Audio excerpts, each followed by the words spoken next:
Welcome to the Top 10 Gardener with Master Gardener Ken Lain. Gardening can be challenging, but with Ken's tips, tricks, and top 10 advice, you'll reap huge rewards. Now welcome your garden host, Ken Lain. And welcome to this week's edition of The Mountain Gardener. Your host, Ken Lain, here every week, talking about the landscapes of northern Arizona. And we are definitely into autumn here. We're a month into this thing. And so you're starting to feel that. You can smell autumn. It's in the air. You can feel it in the morning. It's got the Christmas to it. Yes, it gets a little warm every once a week, but it's starting to cool down. Now, you need to be aware, if you've got tomatoes, those summer vegetables, in fact, this weekend, we might see some frost events. So it's going to get in that 30s. So 32, you start to see death and decay. So things that don't have any antifreeze in them, you'll start to see this black leaves on the tops of the plants. If you can cover those, you can protect them and get an extra week, 2, sometimes a month out of them. Or if they're in containers, you can move them into your greenhouse, move them into your garage. You can put them where they're insulated at night. It's going to be that late, really early morning. That's when you see that coldest temperature. What'll happen is it'll flash freeze. It'll be 32 for a moment. And then it's right back warm again because it's early yet. So our average frost date for the mountains, at least here in Prescott, Arizona, is October 29. Now, it might be a couple days later for you folks in Prescott Valley, the Chino Valleys. It might be a little bit sooner than that for Highland Pines, obviously Groom Creek, those areas. And so, but on average, all of us, Paulden, you're the same as us. Skull Valley, Kirkland, you're the same. You're not that special. We're all about the end of October to the first part of November. That's when we're going to Sedona, Camp Verde, Cottonwood. You all think you're so special over there. You're basically going to be in the next couple of weeks. You're going to see some frosty, or chances are, if you've got that tomato plant that's got just loaded with green tomatoes, you should have some sheets, frost cover, something breathable to cover those plants. In fact, you might even do it this weekend because we're in that 30s, which means if you're on the north side of that hill, you're going to see colder climate than the person on the south side or the east side. If you're down in the valleys, you're going to have all that cold air settles. That's why the Verde River, that cold air just settles and flows down that river, and it gets cold down there. Yeah, you might be one zone warmer, but basically it gets cold. You're 4 seasons, just like the rest of us. So you want to have some breathable material, not plastic, not a tarp, but breathable sheets. Frost cover is ideal. Cover those things just for the evening. And then, a couple of days from now, this will all be over. It'll blow over and it'll be just fine. So you'll get nice weather again. And then we'll have a couple, 10 days of nice weather. And then we'll have another cold event. It will be not just a late frost. It'll be now a harder freeze. Then it'll get nice again. And then we'll get another harder freeze. We'll do this till towards the end of the year, December. Then we might get a light snow. It's just kind of the way it works. We're 4 seasons, but it's super mild. And that's why you can grow things right kind of 12 months out of the year. And so if you're thinking about planting some winter vegetables, now is the time. Put them in now. Put your kales, your cabbages, your cauliflower, your Brussels sprouts, put the lettuces in now so they've got time to bulk up. If you're thinking about color, let's say flowers, now is the time to plant your pansies. Now is the time for violas, your flowering kales. Now is the time. Echinaceas, now. So put them in while you've still got some time to root. The soil's still warm. And so what will happen is it might actually happen this weekend where your garden's vaporized. You get this black mush as those plants that don't have antifreeze in them, as they freeze, they turn black and they just kind of melt. So it's also a good reason why it's time to plant like evergreens, like pine trees. This is the peak time. I thought I'd spend a moment instead of thinking about frost and frost dates. You've already heard that. What are the 7 best pine trees you can grow now? And you got to start with number 1, ponderosa pine. We just had some beautiful, stunning ponderosas. It's the pine needles. It has the longest needles of all the pines. And of course, we've got natural forests. From the largest ponderosa pine forests in the country are right here. So they're going to adapt. The question comes up, can I grow it in Prescott Valley where they don't naturally grow? Yes, you can. You just might have to put some irrigation to it. Can I grow it in Camp Verde? Yeah, you can, as long as you put drip irrigation on it. Can I grow it in Chino Valley? Yes, as long as you put drip irrigation. You got to modify for the clay soils and stuff, but you can modify the environment, especially gardeners, where you can grow it, and it's the fastest growing of the pine trees. One that's even more adaptable are pinyon pines. This is the shorter needle native that grows here. And get the pine nuts from it. In fact, single needle pinyon pine. That's one I would grow if it were my yard, because it's hardier. It's got a chubbier needle, and you can get the pine nuts off of it sooner than the single leaf. So it's there's two types you can grow here. And so I'd do that one. Those are the two natives that grow wild. My favorite of all the long needled pine trees are the Austrian pine. It looks like a ponderosa, has long needles, but it holds its foliage right down to the ground. It's magnificent. From a designer standpoint, I'd much rather plant one of those than a ponderosa, which is basically a trunk. The foliage is it is up there. Well, from designing, I want to have that foliage right down to the ground. Nice central leader, big swooping branches, long needles to it. The Austrian's a better one. It's tall, not like the 80-foot tall, 100-foot tall ponderosas, but it gets 35 feet pretty easily. That can still be too large for some yards. So then we have the Oregon green pine. It looks very much like an Austrian, but it's a click shorter. It's still rich green, nice central leader, big swooping branches, nice long, it just looks really good, but it only gets now into the mid-20s. Then you've got to step down from that. You've got Bosnian pine. It looks very much the same. Long needle, nice green, nice trunk to it, big swooping branches, but now it only gets into the high teens. And so you've got different steps. And so you've got ponderosa pine, the biggest, then Austrian, then Oregon green, and then you've got Bosnian pines. They're all equally as hardy, equally as tough, both evergreen, as they're going to hold their foliage year round. Both have they just look like they fit here in the mountains of Arizona. And then the last one, Vanderwolf pine. Vanderwolfs are, for you folks in the Midwest, East Coast, it's a variation of an eastern white pine. It's a white pine variation, really soft needles. What I like about that one is the needles are two-toned. They're blue, not green. I mean, like rich silvery blue. It's really nice. And you can't go by it without touching it because it's so soft. But it looks decorative, more designer-esque, because the top of the needle is blue. The bottom is white, like silvery color. So you get this two-toned color. Very interesting, very drought hardy. In fact, any of these that I just mentioned, ponderosa, Scotch, Austrian, Oregon green, Bosnians, Vanderwolfs, if you killed, it'll be from overwatering. The pine trees need to have air at their roots, and then they give off air up top. They can take on whatever cold comes their way. What they need is a soil that drains and perks. If you give them that, they'll thrive. I don't care what elevation you're dealing with. As long as you come out of Black Canyon City, up the hill to Cordes Junction and beyond, they're going to do exceptionally well. I have to put a caveat there.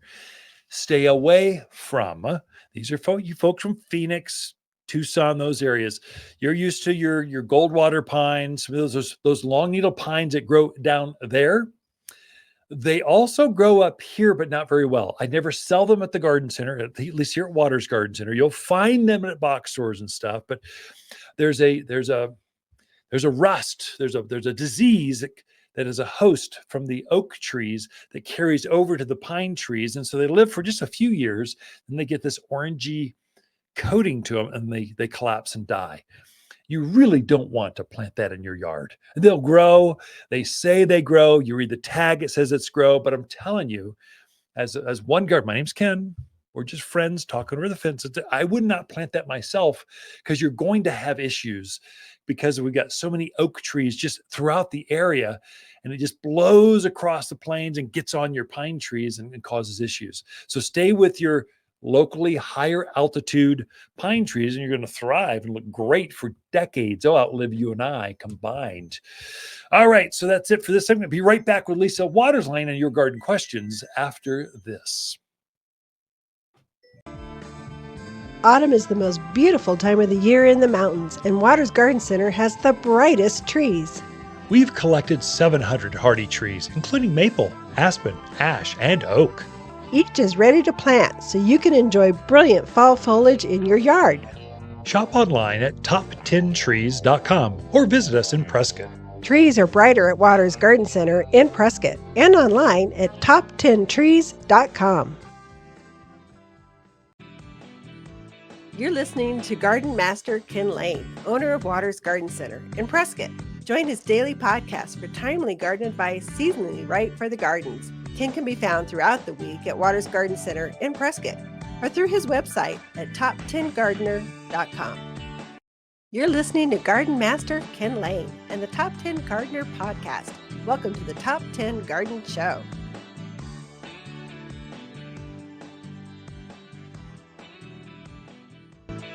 All right, so we are back with Lisa Lain in the studio, just kind of going through your garden questions. Just what are other gardeners asking about?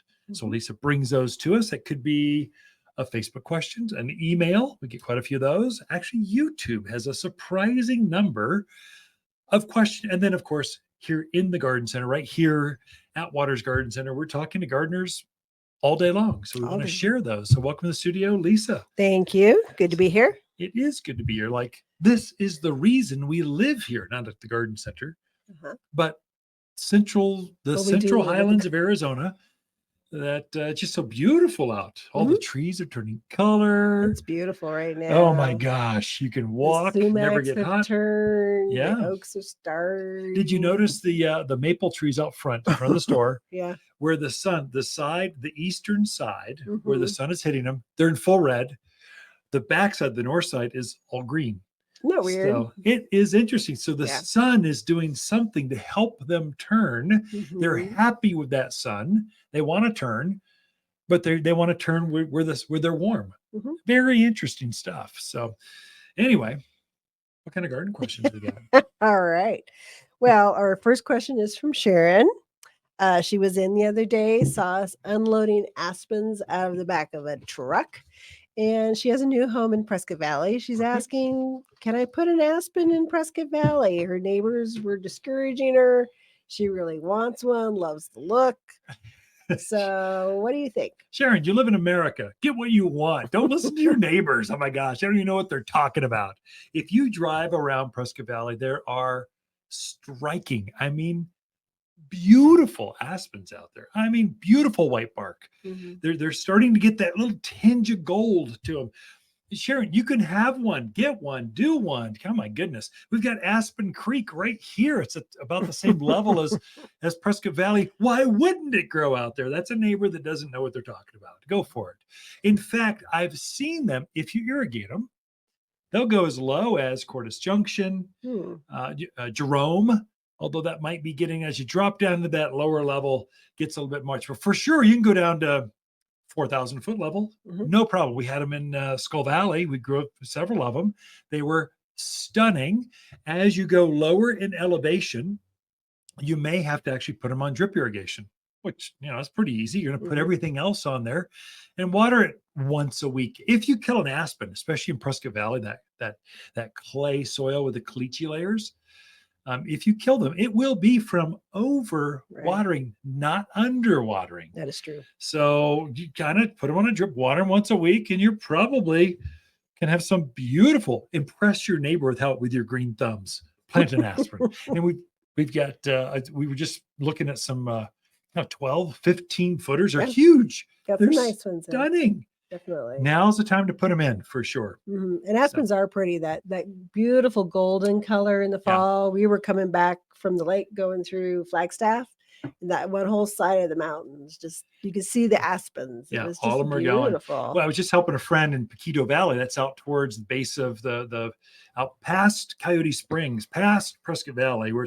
they've got bigger properties. Right. And they wanted to hide some neighbors, but they have these beautiful vistas. They didn't want to hide it. Right. So we used the aspens to really create a picture frame. We hid the neighbor's barn and we pictured a thing, and they sit on their front patio and they go, look at my sunsets. They are spectacular. You can use them as a design element to frame your vistas. Everyone thinks, fall color and white bark. Well, it's good, but you can also use them to very effectively to screen or to highlight your best views on your property. Very true.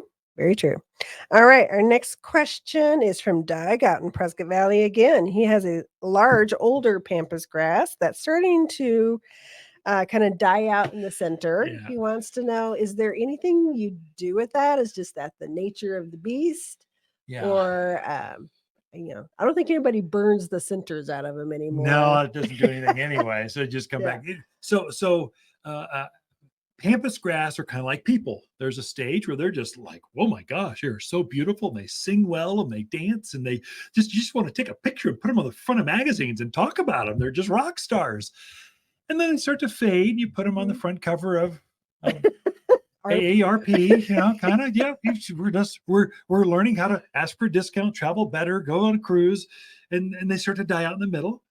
And then finally they get to the point where they get a horseshoe thing where they just the whole side will die out and they just don't look good anymore. And they're kind of maybe not, their skin's maybe a little wrinkler, they got some spots, and you're not going to put them in the front of a magazine, but they're still alive for a little bit. You just almost have to make a call and go, it's been a good 10 years, 8 years, 10, 12 at most. And then they get ugly where they need to be replaced. You can date neighborhoods by their pampas grass. That's true. Don't let your pampas grass, Doug, for the love of gardening, don't let the pampas grass date your house just because the center died out or it's a horseshoe shape. You're going to dig it up and probably reset for another $50. You get this glorious new one that'll take you for another 10 years. Just like $5 a year. Just think of it that way. For the next 10 years, you're good. And you have this beautiful new pampas grass, but they stop blooming. They die out in the middle. There's a time when plants get ugly. And they're not puppy dogs. So you're planting in the ground. They're actually plants. They're disposable. You can dig them up. They don't feel pain. They don't have nerves. Doug, just dig the thing up. It's bringing you down. It's bugging you because otherwise you wouldn't have asked the question. So I know it should have been done last year. Don't wait till next year to do it and ask the same question. Just get it. Now's a good time to plant pampas grass. Or maybe you go with a smaller grass. Yeah, get time to change it up. You can get a coral forester grass. It's kind of hip high thing that blooms even longer. So, or maybe you change it to a flame maple, just a tall, kind of a similar sized maple, smaller leaf maple. It has kind of a Japanese maple look, but it takes full sun and wind like a pampas grass. Maybe it's time to change it up, but it's going to be some work. Yes, it to is. get that root out. Might take you all Tie winter. It to your bumper. Did we do that once? No, that was a rose tree. Oh, okay. but it's got like a palm tree, very, very fibrous root mass. Like a sponge. So you gotta dig it up, chip away at it, and eventually you'll get it and kill it off. So Doug, there's your answer. Not what you wanted to hear. There is no there is no recovery. But there is recovery. Yeah, plant new. Something new. Fresh new. Yeah. Right. Fresh new. All right. Our next question is from Alicia in Prescott. She says some of her ponderosas and Austrian pines on her property are having needles kind of brown out and drop. Okay. So she's concerned, is that a normal occurrence? Is it something she should be worried about? I would say just by what you're saying, not to worry. I think you're fine. So pine cones are another one. So ponderosas will drop their pine cones now. So they can be, watch your head, wear a hat or a helmet. Because they can drop, cleaning those things up. It's part of it's what happens is pine trees, they're lush and full in spring. And then they put that brand new growth on. You have 2 feet for an Austrian pine, maybe a little bit more for ponderosas. And so you get this big, full, fluffy, thick pine tree. And then it starts to shade the inside needles. And so they don't get the sun like they were doing. And then as it puts on this year's ring of wood, what happens is the bark actually gets a little thicker. And so closer to the trunk of that pine tree, it gets too thick for even a needle to get through it. So it's a natural process.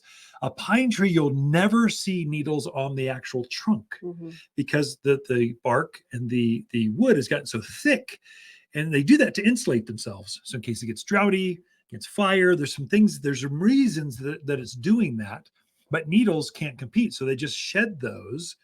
And so they'll put on new needles next spring and the whole process will start over.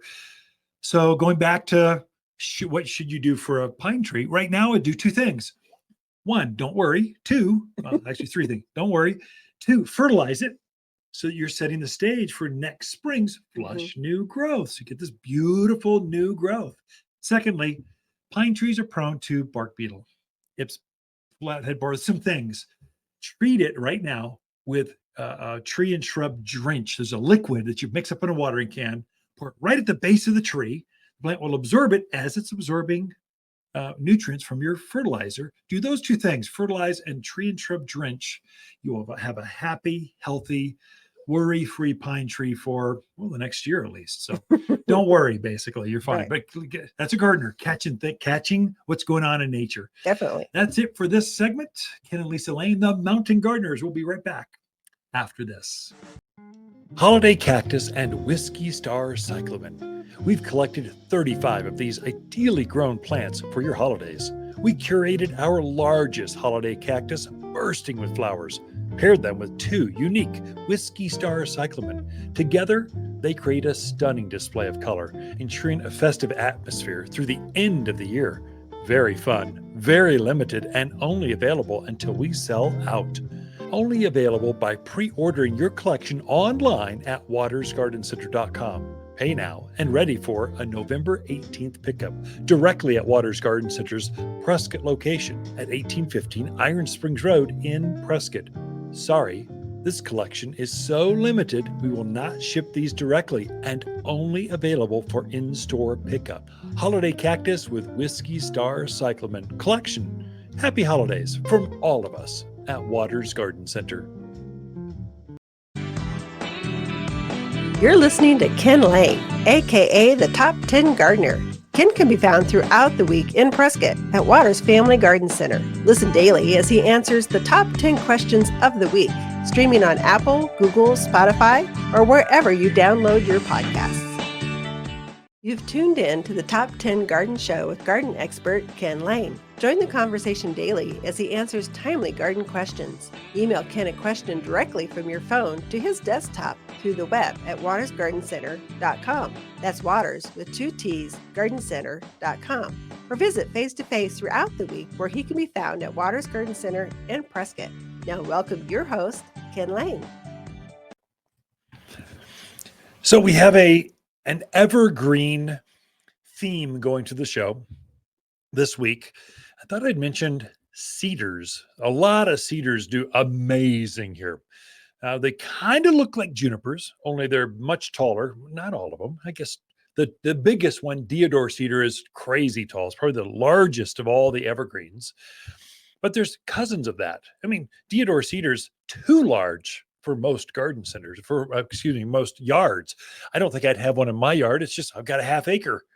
I want some patio left over.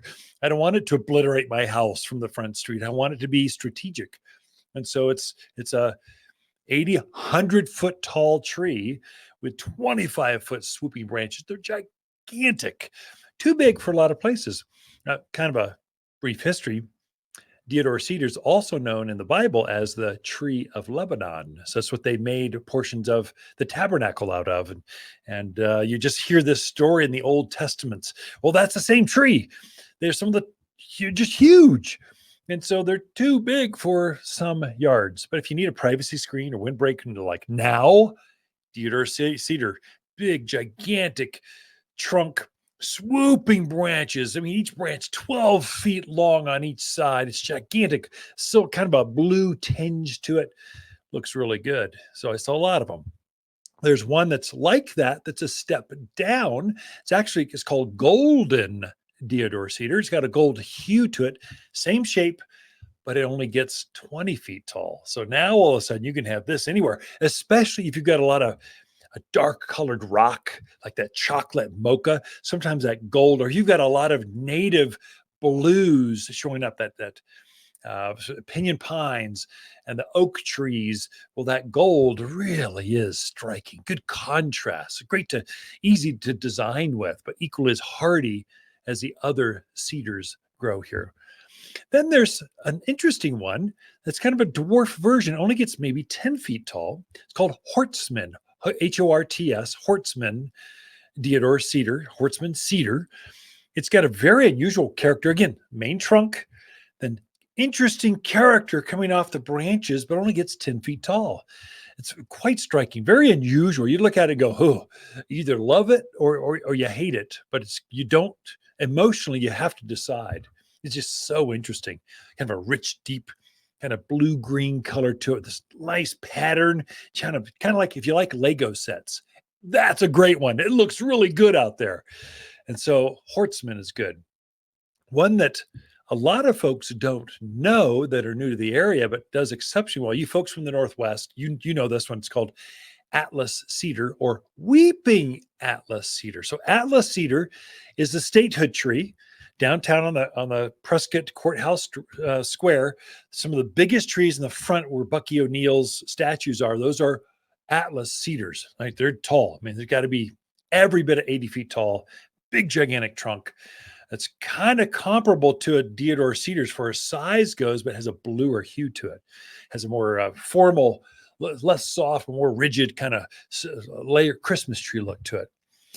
One that's related to that is called weeping Atlas cedar. Now, this is unusual. If you're into art pieces, you would like Atlas cedar.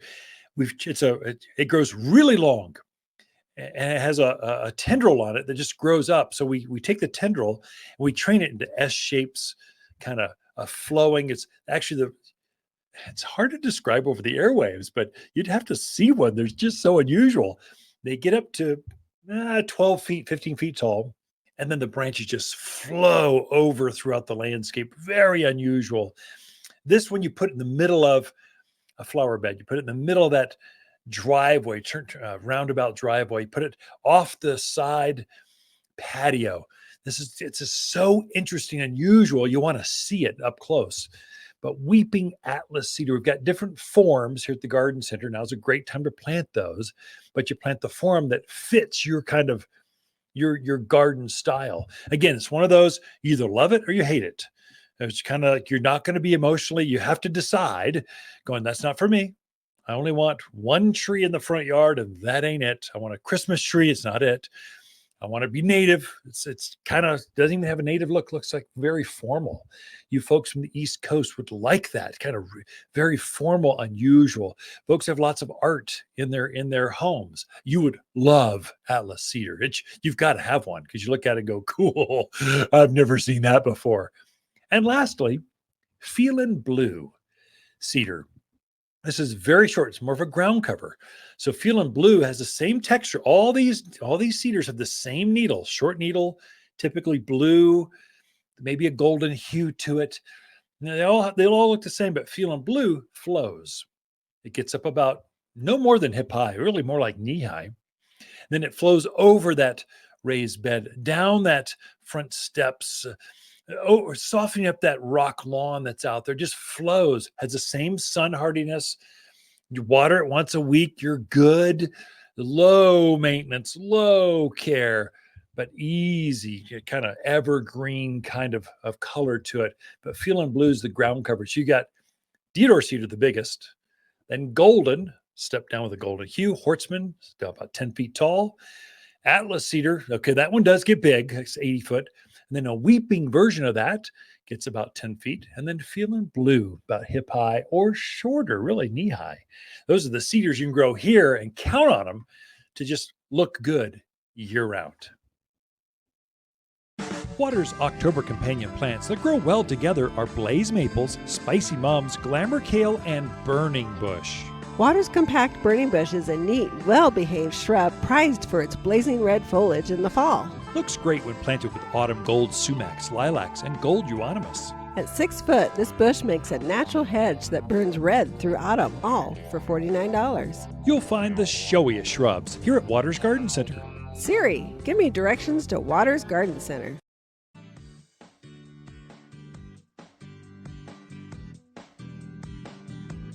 The Top 10 Gardener, your source for timely garden advice, seasonally correct for the garden, guaranteed to make a difference in your yard this season. You've tuned in to the Top 10 Gardener with garden expert Ken Lain. Join him daily as he answers timely garden questions that are sure to make a difference in your gardens. Now welcome your host, Ken Lain. You just grew up here in the garden. It's funny, I hear not always men, sometimes just older individuals. They're coming in, they're talking to you, and they're, well, they're wondering if you know enough. Well, is there someone else that is maybe a man here? You see this weird cultural thing that happens, and when you're talking to a person that's foremost knowledge of the entire, probably state, at least for the Central Highlands, that knows plants. She grew up in the business. And then I see that a little bit with our kids. They were the same. They're in their late 20s.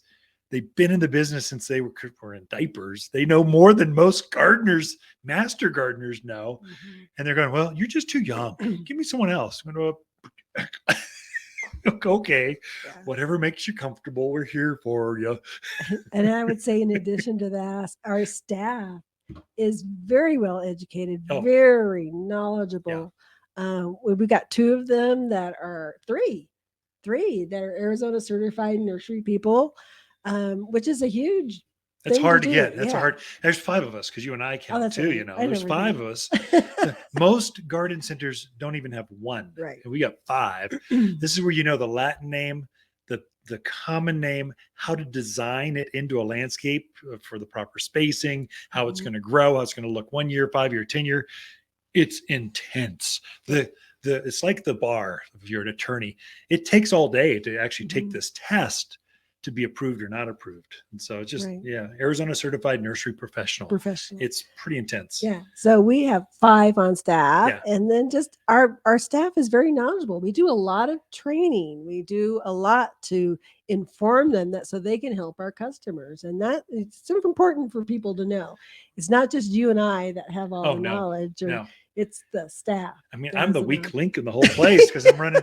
If electricity goes down, or attorneys need to or accountants are doing, or looking at supply chain and talking to vendors and what's going to come down the pipeline. I don't know what was delivered yesterday. They do. So they're more in tune with the rhythm day to day. I'm more the rhythm of the seasonality of stuff. So anyway, good point. And I don't even know where that came up with, but anyway, I'm glad I'm here working with you, and I respect your knowledge of what you bring to the table. I respect you too, dear. Well, thank you. So tell me, how do you respect me the most? Let's go deeper into this. I could have bet $100. Every man that's tuned in right now is wanting the same thing from his significant other, and we just want to know. Anyway, let's go to gardening. Yeah, women feel my pain on it. All right. So last week we talked about evergreen shrubs and how important they are to have those evergreens in your yard. This week we'll cover the trees. Okay, so perfect. The trees of winter. It's time. Yeah, so definitely those evergreen trees that fill the space that you need in the wintertime in your yard. So I kind of divided it into sections, and I thought I'd start with pines. Okay. Because right now we have some gorgeous Austrian pines in the yard. So if you're looking for a nice evergreen, get some good size to it, 35 feet, 15, 20 feet wide. Fast grower, I would say, of the pines, they're probably one of the fastest. Would you agree? If not the fast, you can get a couple feet a year out of them. That's fast for any plant, but especially for evergreens. So that's the Austrian pine, also known as the Austrian black pine. Pinus nigrus. Right. Yep. Oh, very good, dear. You showed black your Latin. Latin. Latin says pine. Pinus is pine. Nigrus is black. Yep. Black pine. There's also the Bosnian pine, which they're all kind of cousins of each other. So a little bit shorter needle, not quite as big a tree. Right. Yeah, half size. At its maturity, but another really one that does well. And then my favorite, which is the Oregon green pine.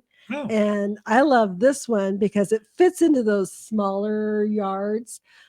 Gets maybe 15 feet tall, yeah. 5 to 8 feet wide. It has a shorter needle to it than the Austrian, but it's very dense, Yeah. very lush. Super and that green. green is just, wow, Yeah. that's green. So nice little tree for a lot of the yards around here. And all those you have in stock right now. So Mhm. they're of course, we're building up a lot like the Oregon green. Right. That makes a good Christmas tree. It's just so Oh, sure. perfectly layered, shorter needle, dense. Mhm. Just screams, hug me. Of course, it's kind of pokey, but Well, it looks there fuzzy. is one you can hug. Okay. Is the Vanderwolf Oh, pine. good. So we do have some lovely Vanderwolfs in, kind of a variegated needle on it. We always kind of call it the teddy bear tree because you could go stroke it, hug it, and it's not It's going to pretty. poke on you. Yeah. So that's It another. looks like it's a pine tree that went to the hair salon, called it hairdresser, and got a do, came back Right. and went, plant me. Yeah. It looks like that because you can't go by it without touching it, Right. going, oh, admiring it. Mm-hmm. It really is a pretty one. Of course, the spruce, they do quite well in our area as well. The Colorado blue spruce is probably one that most people are familiar with. They have come out with the baby blue, which really is a beautiful blue for the spruce. It really keeps its color. It has that real silvery blue. Little smaller there again for compared to the Colorado spruce, but a really pretty tree. I'm very impressed with how their uniformity and their size and their color. It looks like a Christmas tree, only it's got bright silver. You put little Christmas lights on that out in the yard, or miniature lights. Beautiful. The thing is going to glow at night. It's so silvery blue, and the needles are about the same length, but there's more of them.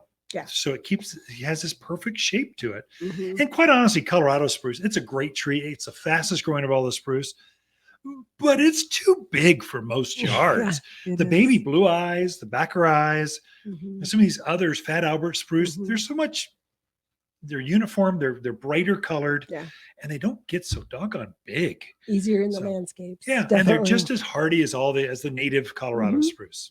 Black Hill spruce, which is another nice short needled green, a little on the slower growing side. And then, of course, Alberta spruce, which is great if you're looking for a living tree or you like to decorate out in your yard. They do tremendous in containers because they're so slow growing. They're easy to grow in a container. Yeah. You had some come in. They were the biggest ones I've ever seen. They're taller than I am. Yeah. For an Alberta spruce, if you've got really green thumbs, it might grow 3 inches a year. This thing is now taller than I am. Think how old this tree is. Yeah. It's like instantaneous spectacle. It's just beautiful. To get them that size is unusual, and they are beautiful. Yeah. I would agree. And only found at Waters Garden Center. Yeah. 1850. Truly, that's the case. Truly, yeah. Right. So then we kind of went into the cypress. So we have the blue ice Arizona cypress. Does very well. Very pretty tree. We have one from called Chaparral, which is a little more of a sagey green Arizona cypress. Yeah. Really nicely out there. We have Deodar cedars, and then Atlas cedar. You should explain Atlas because most people don't know what that is. So it's the Atlas. I think there's a huge one down at the courthouse. Yes, it's the statehood tree down on right downtown Prescott on the courthouse. That is the statehood tree. They planted 2 of them back in 1914, and now they're like towering above the elm trees. Yeah, I don't think people even really see them sometimes. They're so big. They're so big. It's huge. But we also have those in a serpentine. So they've trained it to do like an S shape, and then also weeping where it just kind of bends over and grows down. I love those. I think they're spectacular. But nice silvery blue. Just a really nice little layered tree. I think they're beautiful. Drought hardy as all get out. And I'm sure that the original tree was brought by Conestoga wagon from the East Coast, probably by 1914, by train from the East Coast. They brought them in and they planted it there, and it just kept going. So they're tough. Right. So, but all this, the Arizona cypress, that icy blue, the bright silver blue. So pretty. That is the prettiest native you could plant out there. Yeah. That's so robust, that's this bright colored. So all those can be planted now. In fact, you have your best selection of evergreens you can plant right now. Yeah. It doesn't spring. We won't have this many evergreens that you can plant because it's time to put them in the ground. And so we've dedicated more space. We can get more of them this time of year. Right. Thank you, Lisa. Out of time, just like that. A list of 10 evergreens, and there we go. Ken and Lisa Lain, the Mountain Gardeners, and talking about evergreen trees. Holiday cactus and whiskey star cyclamen. We've collected 35 of these ideally grown plants for your holidays. We curated our largest holiday cactus, bursting with flowers, paired them with 2 unique whiskey star cyclamen. Together, they create a stunning display of color, ensuring a festive atmosphere through the end of the year. Very fun, very limited, and only available until we sell out. Only available by pre-ordering your collection online at watersgardencenter.com. Pay now and ready for a November 18th pickup directly at Waters Garden Center's Prescott location at 1815 Iron Springs Road in Prescott. Sorry, this collection is so limited we will not ship these directly and only available for in-store pickup. Holiday cactus with whiskey star cyclamen collection. Happy holidays from all of us at Waters Garden Center. You're listening to garden expert Ken Lain, owner of Waters Garden Center in Prescott. Look for more tips, tricks, and garden shortcuts through Ken's website. Additional shows of this podcast, read his weekly garden column, or follow him on Facebook, Instagram at watersgardencenter.com. That's Waters with 2 T's, gardencenter.com. Welcome to the Top 10 Garden Show with Ken Lain. Listen to Ken's tips, tricks, and garden shortcuts guaranteed to make your gardens more beautiful than ever this year. Now welcome your host, Ken Lain. Now, the mountains of Arizona, we're famous for our evergreen forests, pine trees mainly, junipers, Arizona cypress. There's quite a few of them, but there's so many others that are shorter, like shrub forms. So you've got lots of native manzanitas that grow here. Well, you can have that in your backyard, and it's got the striking red bark down the trunk. It's got beautiful, rich, deep forest green foliage. It's got a bell-shaped flower in spring. It has a lot going on for it, and super drought hardy. This is one you do not want to put on a drip system. It's so low care. You kind of plant it out there and water it by hand as you remember. That's a manzanita for you. Well, there's quite a few plants like that, but I would call that a fall to autumn, even into winter evergreeny kind of things. Many of them, like nandina or heavenly bamboo. If you folks in California, this heavenly bamboo. The rest of us, nandina. There's lots of varieties of this. It's a broadleaf evergreen. It's got wide needle leaves to it, holds its foliage, but when it's out in full sun, gets a striking red to purple foliage. It's quite interesting. And then when it pushes its new growth in spring, it's nice, soft, bamboo-looking type of foliage. It's not bamboo. So bamboo's invasive in most landscapes. Most landscapes, you do not want bamboo. It takes over. You can't get rid of the clusters. Snakes hide out in it. It's just too big, too aggressive. But heavenly bamboo or nandina, it's not really it's sort of has a look to it, but it's not truly a clumping or running type of bamboo. So it's much easier to care for, much low maintenance. Grows in the ground, grows in containers, grows out in raised beds. It's just got a lot going on for it. Out in full sun, it gets bright colors like reds and purples, and in the shade, it just has this it's kind of like a beautiful woman with nice new highlights. Like the top edge will be nice and red, but basically it's green. So it's that. It's got a lot going on for it. And here's the beautiful thing: javelina, deer, rabbits, they don't eat it. Antelope do not bother heavenly bamboo or nandina. It's a great plant for your. It's evergreen, but it's also got some fall color to it. It's a blend. It gives you that too. It's quite fun to play with from a designer standpoint because it just has this soft foliage. And with a rock yard, it's so harsh. Rock is so Well, it's just sterile. You need some softness to it. And so your greenscape or soft scape is what we call it, softens up all your hardscape. That's the patios and the rock and the driveways and the pillars and the fences. That's hardscape. Softscape gives life back to that yard, yet low maintenance. And so those are great ones. Another one that's quite famous, probably the number one seller in the nation, not necessarily here in the mountains of Arizona, but it's right up there. Boxwood. Now, I don't know why this thing keeps getting so, I can tell you why it's so popular. It's perfect. It always keeps its shape. It doesn't have any real issues. Animals don't bother it. It's a perfect, tight, full, evergreen plant. And quite honestly, for you butterfly folks, bees, pollinators, it's a great pollinator. In the spring, it blooms. When the bees first come out of hibernation, they'll use it as one of the very few food sources out in the yards. It's a great one to have out there because it's evergreen, holds its foliage, virtually takes no pruning, and it's a pollinator. Oh my gosh, it's like everything you want in a plant. They just don't get very big.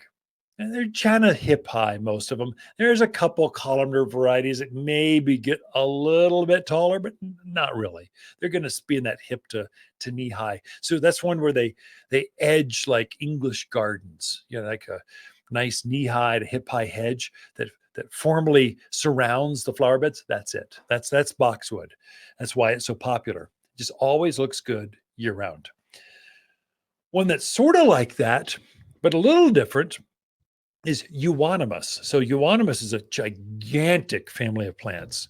It comes in a gold tinge, and a silver tinge, and a solid green. It comes in head high or bigger, hedge, it's big, or it goes chest high or hip high. They got some ground cover varieties. They're called winter creepers. They're all varieties of euonymus.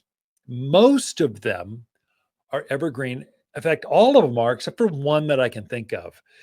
Burning bush, which is turning red right now as we speak. You see this beautiful kind of head high shrub out there in the yard. It's bright red.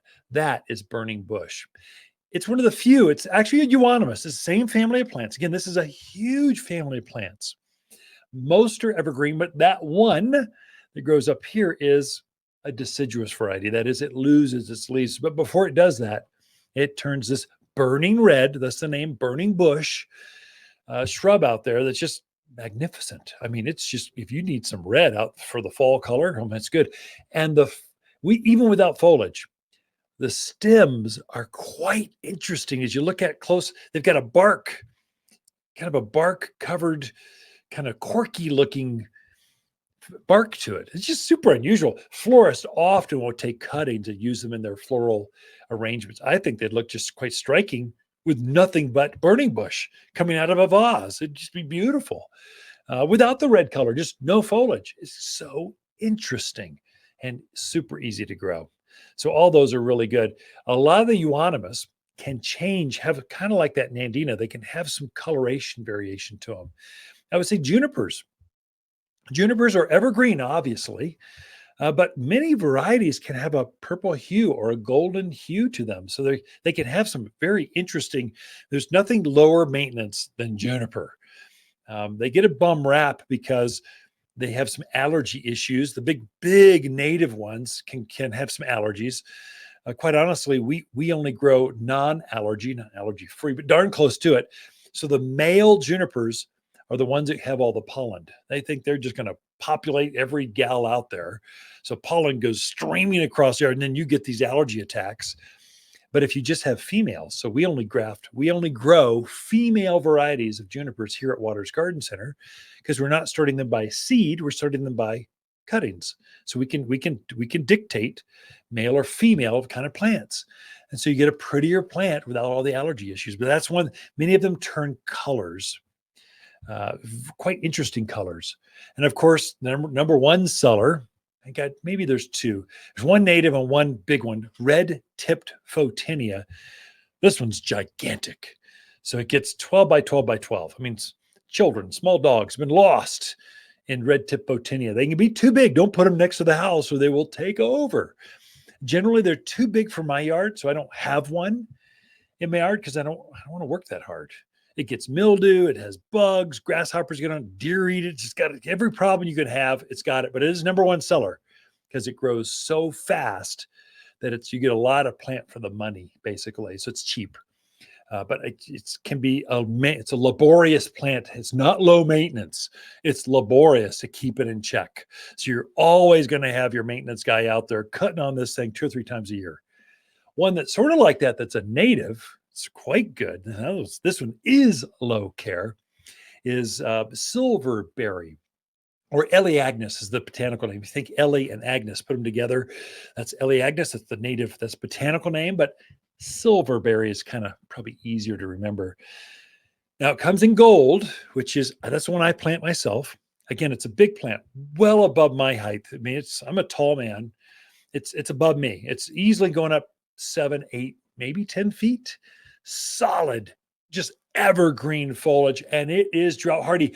I do not put mine on a drip irrigation, so it would grow too fast. I want to abuse it to keep it in check. Nice, full, rich. The leaves are bigger than a silver dollar, bigger than an old-fashioned cell phone. I guess that's related to more anymore, but it's a good plant. The native one is blue. There's a gold variation of that's quite striking. I've got it in my darker parts of the landscape against a dark cedar fence, and it just shines. I mean, it adds some life, some richness to that part of the yard.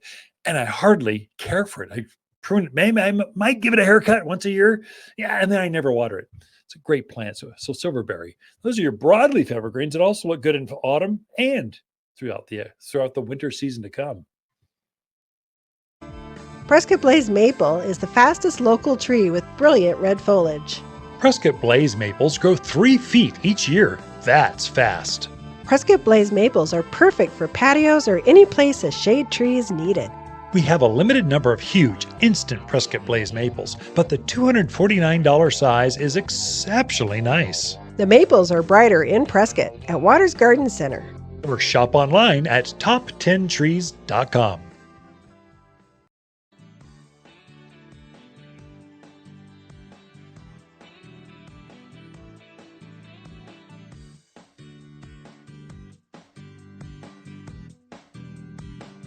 You're listening to garden expert Ken Lain. He can be found throughout the week at Waters Garden Center in Prescott.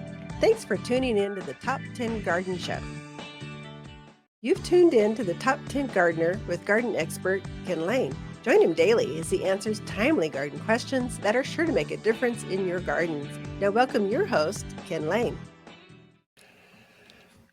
So there is a problem in the garden world, and that problem for gardeners mainly, here's what's happening is we are planning our crop rotation. That is, what plants will we have? Usually a year to 2 years. The trees are 5, 7, 8, 10 years ago. We're finally having them in now. And so these are very finite crops.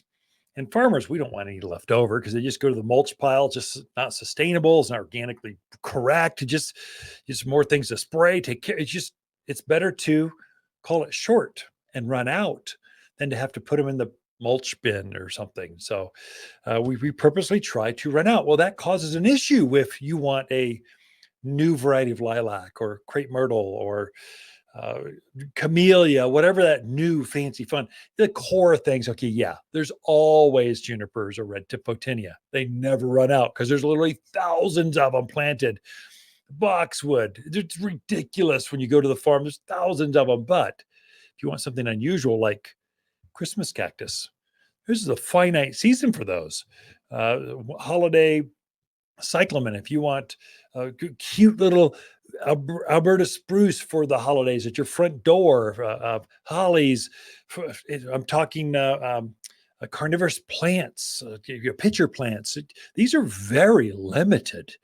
And so frequently we'll have them at the garden center and they're out within days. We thought we had enough. We weren't sure. And we thought we had 2 weeks supply, and it ends up being a 3-day supply. And so we're starting to allow our core customers, those folks that are one of us, we're giving them exclusives. We go, hey, this is coming. 3 weeks out, we're going to have this crop of plants. So Christmas cactus are coming. It's a bigger variety. You don't have to settle for the cheesy 4-inch size. You can go with 6, 8-inch. The poinsettias are going to be rare, like not red, but super burgundy, spotted, striped marble. New varieties, the newest varieties. We're going to allow folks to kind of jump the line and pre-order those and go, I want one. Have it waiting for me. When they're here in 3 weeks, I want it. And so we call them plant drops. We're going to start next week with a Christmas cactus, kind of a holiday collection. So we're switching into holiday mode. And so we're going to have cyclamen. Not just cyclamen. I'm going to call it Whiskey Star, kind of Whiskey Row. It's red with a white star in the middle. It is so cool. And it screams holiday. And it goes with a Christmas cactus, not just any cactus, a big beefy, perfectly budded, ready to open up for the entire holiday season. We call them plant drops. We're going to have this next week. We're going to feature that out there so that, folks that want them, I'll have them at the store, but I have a feeling these really specialized crops, they're going to be pre-sold and there won't be any left. So it'll be through your email or phone feeds. You'll see them. That's kind of a new thing. I'm trying to get that. I've got one. I'm talking to a grower that's got the most beautiful carnivorous plants I've ever seen. You cannot find these. We're not talking just a cheesy, we're talking big, beefy, glorious ones. It'll be only available by Plant Drop. I might have a few here left, but basically they're so specialized. They're so few. You got to pre-order them if you really want that. If that's of interest, go to watersgardencenter.com. The front of our page, you'll see Lisa and I pop up and you can sign up and go, let me know. I want to be one of the first to know. And you might not be interested in all of those, but some you would. A new lilac, a new crepe myrtle, a new camellia, that might be just your thing. But plant drops here at Waters Garden Center. Throughout the week, Lisa and I camp out here at Waters Garden Center. We love talking to fans of the show. Water's companion plants that grow well together are blaze maple, burning bush, spicy mums, glamour kale, and red wall creeper. Water's red wall creeper is specially selected to dress up those miles of stockade fence. A mountain vine with rich green foliage turns fire engine red through autumn. Water's native vines are and both deer and rabbit proof. You'll find the showiest vines here at Waters Garden Center. Google, give me directions to Waters Garden Center. If you want a more fruitful garden, increased success in landscape that just feels better, then tune in daily to the Top 10 Garden Podcast. Years of tips, tricks, and garden shortcuts are guaranteed to make your gardens nicer than ever. Listen to this podcast or read Ken's weekly garden column by visiting watersgardencenter.com. That's Waters with 2 T's, gardencenter.com. Thanks for tuning in.